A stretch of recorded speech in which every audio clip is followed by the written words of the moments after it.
With your love, with the blue heart. And it's pop girl, and me a pop girl. If you keep it up, I feel this way. Hooray for Hollywood. Hello, Hollywood! Welcome to this morning's Walk of Fame ceremony, which is presented by the Hollywood Chamber of Commerce. I'm LaRon Gubler, President and CEO of the Chamber. Today we are honoring one of Hollywood's great actors. Today we honor Michael Keaton. Got some notes. This is a little nerve-wracking for me. When I got the call asking me to speak here today, my first thought was, doesn't Michael Keaton already have a star on the Walk of Fame? And if not, why not? I'm glad that it's finally happening and overjoyed that I was asked to share in the occasion. I knew Michael only casually before we worked together on The Founder, but to do so was a dream come true. When I direct a movie, I'm looking for a partner in my lead actor or actress, someone I can share my enthusiasm with, someone who likes to think not only about the journey of the character they're playing, but the journey of the entire crew making the film. Not a better partner exists than Michael. From day one, he was engaged, interested, and asked questions. Thousands of questions. And this was before prep even started. This helped me greatly even if I didn't know the answers. Life is about asking the right questions. Michael's inquisitive, a seeker, and I think this is part of why he's a great actor.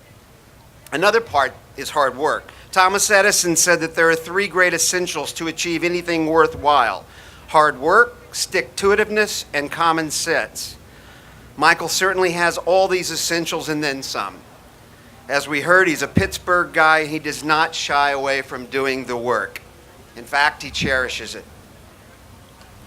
Most nights after shooting, we would either grab a meal and talk about the next day's work or trade pages back and forth over the phone and computer. He wants everything to be the very best it can be and will stop at nothing to deliver on that desire. Michael loves to give a director choices. With each take, he finds a way to give a slightly different nuance or color. All were interesting, and he was a joy to watch, both on the set as well as in the editing room. Writers are taught from an early age that arguments are made in threes.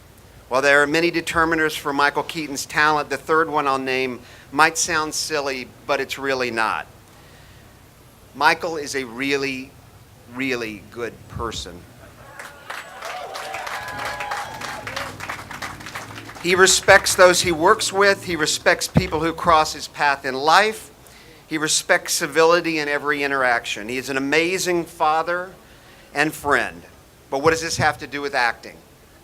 Absolutely everything. Because that respect also extends to the characters he plays. When taking on the complex role of Ray Kroc, Michael always wanted to be fair and to make sure he exhibited the aspects of Ray, mostly his hard work, that he truly admired about the man. He always wanted to push, and he continually asked me after a take if it felt earned. John, he would say, make sure I earn it.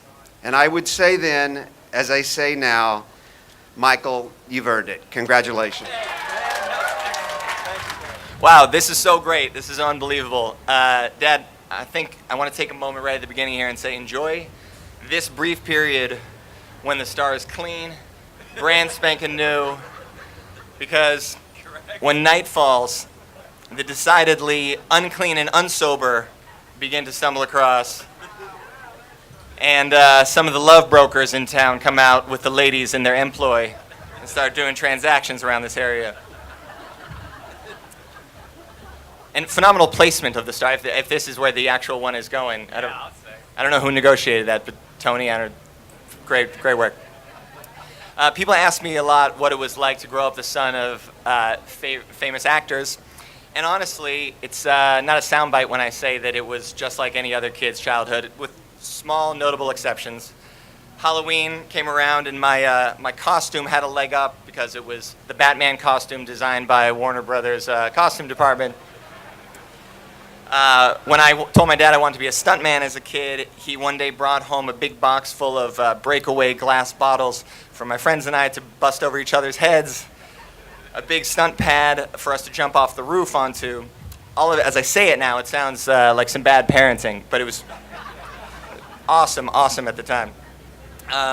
But he's been like that. He's been supportive of whatever I wanted to do, particularly career-wise. Although as I heard some of those credits listed, I'm not sure he's proud of every one of the titles or the Chris Brown collaboration. My parents always said, you can do whatever you want to do. Adults would come up to me at parties and say, hey, what do you want to be when you grow up? You're going to be an actor like your folks? That was the one thing they nearly got hip-checked out of the room by my parents, who said, no acting, anything else. So I went right through the loophole and picked the one industry less reliable and with lower odds of success, which is music. But my dad was supportive throughout the entire endeavor, regardless of how bleak it looked. He never missed a gig. He was proud, supportive at every single gig, packed club, empty dive bar. Sometimes he was the only patron in there. And he was intense every time, just pacing back and forth, wringing his hands. And I'd see him, I'd be in the middle of a song, singing something, and I'd see him talking to the sound guy, gesturing wildly. I was the singer. But this is really incredible, you getting this, Dad. I'm so proud. The great thing about your career right now is you're doing your best work of your career. You're finally getting your due. You're getting recognized and all these awards. Who gets to say that 30-plus years into their career, that they're doing possibly better work than they were doing at the beginning?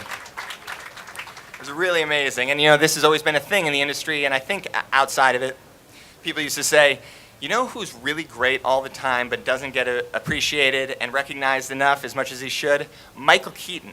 To which I would always respond, Dad, I'm at school. You can't keep showing up like this. It's humiliating. But Dad, I want to warn you about the danger of this period that you're in right now, where you're finally getting the recognition you deserve, and the bookshelf at home starts getting new trophies on it, decidedly more gilded look of in the living room. The danger is full appreciation, or possibly the conversation that goes like this, where somebody says, hey, you know who's really great? Michael Keaton. And the other guy goes, yeah, I think he's kind of overrated. I'm sick of hearing about him all the time. I'm just saying, you're walking a line right now, and maybe you should pull it back. You're also here next to some of your heroes, some of the guys who inspired you to become an actor when you were younger, guys like Cagney, Steve McQueen. I'm assuming those guys have stars out here somewhere. If not, that's a huge oversight, and somebody should really look into that. But what's amazing about your career is the way that it unfolded is that you became kind of the anti-leading man. You were almost the answer to those types of guys. You redefined what a superhero could be, could look like, could act like. You played a stay-at-home dad before that was a thing people were comfortable with. You're not cool and collected like John Wayne. You're, unpredictable. I don't want to say jittery, let's say frenetic. But one thing that's always been celebrated about you is your range, and it really is true. Sorry, I'm going to go to my notes here. You've done everything from Johnny Dangerously to playing Dogberry in Much Ado About Nothing, from Spotlight to Jackie Brown. But I think as your child, I can speak to an even broader range that other people have not been privy to. I've seen you go from a maniac in Pacific Heights to a maniacal t-ball coach in Pacific Palisades baseball. I've seen everything from Batman to bath time when I was a young kid, and I've seen you go from eating flies in Beetlejuice to fly fishing and fly tying and fly research. And it's a fly obsession, and we brought you here to talk about it. It's more of an intervention than a... But I'm so proud to be your son, Dad. You taught me so many things. One that I aspire to be bold, to make decisions, and stand behind them. You're allergic to scenes and trends, almost pathologically so. You're generous, you're honest, you're a true conservationist. You wear a cowboy hat and boots better than anyone who lives in the Pacific Palisades should reasonably be able to do. You're my hero, my best friend. I love you so much. Oh, and one more thing. The star says Keaton, and that's important because it represents everything you've done in your career. But I think my whole family and you would agree that that's a star for the Douglas family and for George and Leona Douglas, my grandparents, and my mom, Caroline Douglas, who are all proud of you right now. Thanks. And on that note, let me just say that it's our honor to declare this Michael Keaton Day in Hollywood.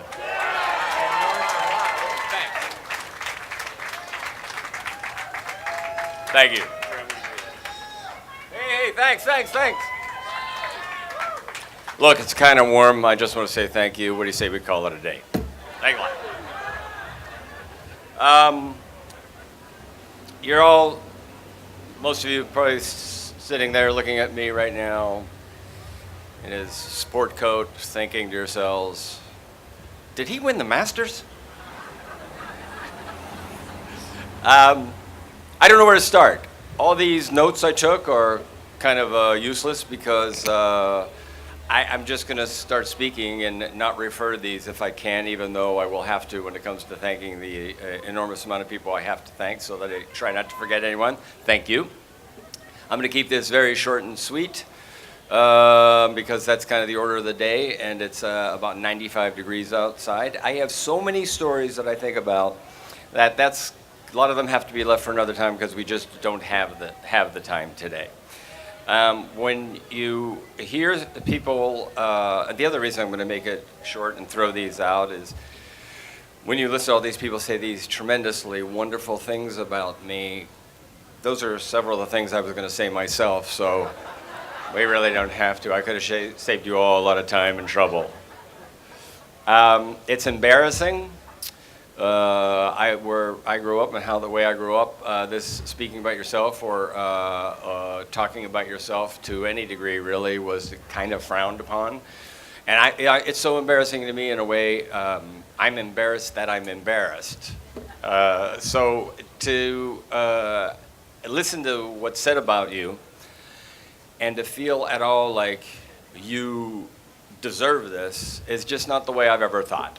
I was told something years ago by some guy who was very wise who said, people always talk about what we deserve. I may have been whining, I'm not sure. I may have been complaining about something. He listened to me and he said, people always talk about what they think they deserve. And he said, however you interpret her or him or it, he said, really only God knows what you deserve. You really don't know what you deserve. And where I come from, or at least in my mind, you be a good parent, you be a good friend, a good husband, a good pal, a good actor. That's what you're supposed to do. You don't get extra credit for being those things. That's the job. That's what you're supposed to do. And I'm just never going to see it any other way other than that. Before I go farther, though, I really have to take a minute here and thank a whole bunch of people. Laron and Anna, thank you very much for this. The LAPD, especially in a time when things are really, really tough right now. Thank you. You guys have been great. I'm going to throw this in, whether people like it or not. My friend Michael Jordan just made a huge donation in terms of police and minority communities, and I got to tell you, I'm going to thank him myself. And I don't care if people say it took too long for him to do it. The fact is, he did it. The city of Los Angeles, thank you. The state of California, thank you. You know, you move here, and I really started in Pittsburgh and technically in New York, but I've lived here, and this state, and this city has provided so much for me, not to mention the industry, which with all its criticism that people like to throw around, I've always found the entertainment industry to be mostly open-hearted, big-hearted, open-minded, and generous. And while I kind of keep one foot outside the business to have some sort of normalcy, I'm really appreciative of everyone who's ever helped me out, and there have been a whole lot of people who have done that. I want to thank somebody who never, a whole bunch of folks, somebody who never gets mentioned is my assistant, Natalie.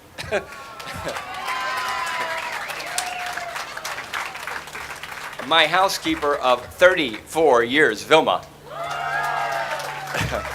Obviously my family, John, I don't know what to say, but man, it's this guy great to work with. The Sean man, my kid, what a good kid I have. Wow. ICM, Anonymous Content, Weinstein's, Tony Howard specifically, Willie Tanner, Wendy and Matt and Skip. I don't know if Skip's here. I'm not sure I'm going to get everybody. I hope that I hit most of you. I can't tell you how much I appreciate this. every time I come to this area, one of the first memories I ever had, I didn't have a car for a long time. I couldn't afford a car. I couldn't afford anything. But my brother Paul, who barely had any money himself, sent me, I think, about $150 or just to make enough so by the time I scraped together what I had, I could buy a Volkswagen from a guy up here for like $600. But until I had that car, I got around on the bus or I walked. And often I walked in this kind of weather. And I one time had to take I had a gig. I was doing stand-up. I was taking acting classes, but I had a gig, and I had to time it. This was at night. I had to time it. Man, there are so many of these stories. I had so many stories that I can't tell, but here's one that I can. I would leave by bus, and I knew I had to time it to go all the way down, way past down past Paramount somewhere in some little street. I don't even remember the street, but way, way, way. And I lived literally almost in Pacoima. That's not a joke. I was like not in the valley. I was like in Chartiers Valley. I was so far away. And I had to go on, and the times were never right. I showed up at this little club that seated about 11 people, and there was no mic. There was no, I was doing stand-up at the time. And I had to get there by, I went on at something like 9:30 at night or something like that.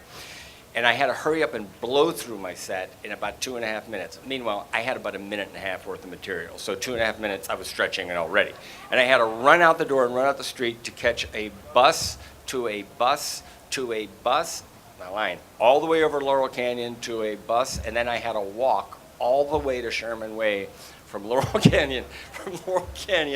Thank God it wasn't hot, it was at night. That's what you do when you have to do what you want to do. The last thing I'll say, because I've already gone on too long, is I never ever, to say this is a dream is kind of incorrect, because I really never thought about being famous. It's not something I really thought of. It sure is fun, but that's not the thing I really thought of. I always wanted to be good. That's all I really ever wanted to be, was good at what I did. And honestly, to tell you the truth, I think sometimes I am. And sometimes I think I'm pretty damn good. But all I really think about when I go to work, I just say, I just want to be good. I want to see how good I can get. And that's the great thing about my job, is that that's a never-ending quest. And I said this before at the Eastman Awards, and I'd say this to kids who are thinking about getting into the business, but I'd also say to kids who want to do something in life that helps other people and shows respect and gets you your own self-respect and shows respect for other people, no matter what you do, especially when we consider what's going on now, and if there's anything you can do to treat one another better. When you ask yourself the question, why me? Really ask yourself the question, why not me? Because anybody can do that, and we got to all pull together now, folks, because this is an important time. So thank you from the bottom of my heart. Really, this is pretty tremendous. Thank you very much. Thanks a lot.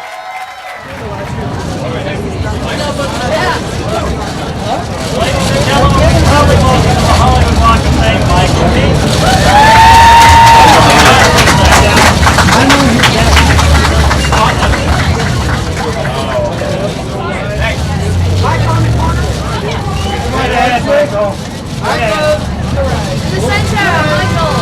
So thanks to the Hollywood Chamber of Commerce, and thanks to Los Angeles and the state of California. It means an awful lot to me. Thank you. You get it? I didn't get it.